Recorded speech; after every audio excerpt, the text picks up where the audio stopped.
नाज़रीन, नई बात डिजिटल मीडिया के प्लेटफॉर्म से एक और अहम और दिलचस्प वीडियो के साथ मैं हूं एहसान अहमद। पाकिस्तान में लोगों की वैक्सीन के बारे में दो राय और हिचकिचाहट के नतीजे में वैक्सीनेशन का अमल खासा सुस्त रवि का शिकार है। हुकूमती आदात-ओ-शुमार के मुताबिक 22 करोड़ की आबादी में से अब तक कमोबेश 3% लोगों को ही वैक्सीन लग सकी है। माहिरीन के मुताबिक सोशल मीडिया पर फैलने वाली गलत खबरें और लोगों की तरफ से फैलाई गई अफवाहें इस सुस्ती की बड़ी वजूहात में से एक हैं। पाकिस्तान में अब तक कोरोना वायरस की 5 वैक्सीन की मंजूरी दी जा चुकी है। इनमें साइनोफार्म, कैनसाइनो, साइनोवीक, स्पुतनिक और एस्ट्राजेनेका शामिल हैं। वैक्सीन दरअसल हमारे मुदाफ़ती निज़ाम को मजबूत बनाती हैं। ये मखसूस जरासीम को तेज़ी से पहचानने और उनके खिलाफ लड़ने की क़ुव्वत देती हैं। वैक्सीन बीमारी का सबब बने बगैर मुदाफ़ती निज़ाम को मजबूत बनाने का एक महफूज तरीका भी है। कोविड-19 की बात करें तो इसकी वैक्सीन लगने के बाद अगर आपको ये बीमारी दोबारा हो भी जाए तो भी ये आपके जिस्म को ज़्यादा नुकसान नहीं पहुंचा सकती। जब कोरोना का जरासीम जिस्म में दाखिल होता है तो मुदाफ़ती निज़ाम इससे लड़ने की कोशिश करने के लिए एंटीबॉडीज़ को बनाता है।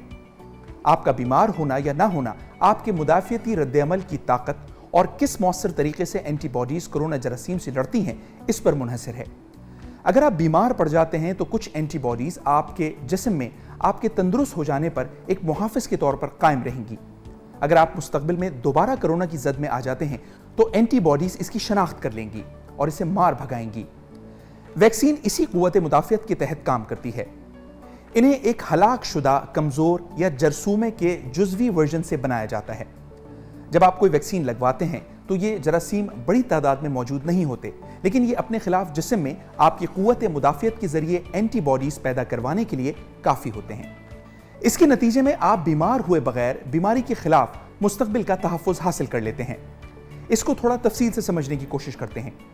एंटीबॉडीज़ दरअसल मुदाफ़ती निज़ाम में छोटे प्रोटीन्स होते हैं जो वायरसेस की बैरूनी सतह पर चिपक जाते हैं। न्यूट्रलाइजिंग एंटीबॉडीज़ कोरोना वायरस को नाकारा बना सकती हैं। न्यूट्रलाइजिंग एंटीबॉडीज़ वो एंटीबॉडीज़ होती हैं जो किसी भी पैथोजन या जिस्म के लिए नुकसानदेह चीज़ को बेअसर करके खलियों को महफूज रखती हैं। टी सेल एक किस्म का वाइट ब्लड सेल होता है। ये खलिये मुदाफ़ती निज़ाम के अहम सिपाही होते हैं। ये जिस्म में मौजूद ऐसे खलियों को ढूंढकर तबाह कर देते हैं जो वायरस से मुतासर हो चुके होते हैं। तकरीबन तमाम मौसर वैक्सीनों के जरिए एंटीबॉडीज़ और टी सेल का रद्द-ए-अमल शुरू हो जाता है। वैक्सीन दिए जाने के बाद जिस्म में टी सेल की सतह 14 रोज़ में अपनी इंतहा को पहुंचती है, जबकि एंटीबॉडीज़ की सतह 28 रोज़ के बाद अपनी इंतहा पर पहुंच जाती है। इस ताज़ा तहकीक को अभी इतने दिन नहीं हुए कि ये मालूम हो सके कि वैक्सीन के नतीजे में टी सेल और एंटीबॉडीज़ के बनने का सिलसिला कब तक बरकरार रह सकेगा। वैक्सीन समेत तमाम अद्वियात के खतरात भी होते हैं और फ़ायदे भी। बिलुमूम अगर कोई ज़िमनी असरात हों तो वो हल्के होते हैं और उनकी तरफ से चंद दिन रहने का इम्कान होता है। कोविड-19 वैक्सीन के असरात में इंजेक्शन की जगह पर दर्द होना और मामूली बुखार या पट्ठों में खिंचाव शामिल है। ये कोई बीमारी नहीं है बल्कि वैक्सीन लगने के बाद जिस्म का रद्द-ए-अमल है। बहुत कम ऐसा देखने में आता है कि किसी वैक्सीन के बाइस एलर्जिक रद्द-ए-अमल सामने आते हैं। किसी भी मंजूर शुदा वैक्सीन पर इसमें मौजूद अज्जा दर्ज होते हैं। कुछ लोगों को वैक्सीन से फ्लू जैसी अलामात का तजर्बा भी हो सकता है जो आम वैक्सीनेशन की निस्बत ज़्यादा होगा।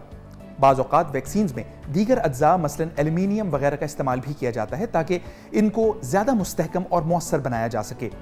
आसान लफ्ज़ों में कहा जाए तो वैक्सीन कोविड-19 को शिकस्त देने के लिए अहम तरीक़ाकार के तौर पर सामने आई है। अब तक के नताइज के मुताबिक कोरोना वायरस वैक्सीन लोगों को बहुत ज़्यादा बीमार होने से बचाने और उनकी जानें बचाने के लिए मुफीद साबित हुई है। हमारी इस वीडियो को ज़रूर लाइक कीजिए और ऐसी मज़ीद मालूमाती वीडियोज़ देखने के लिए चैनल को सब्सक्राइब करना ना भूलिए।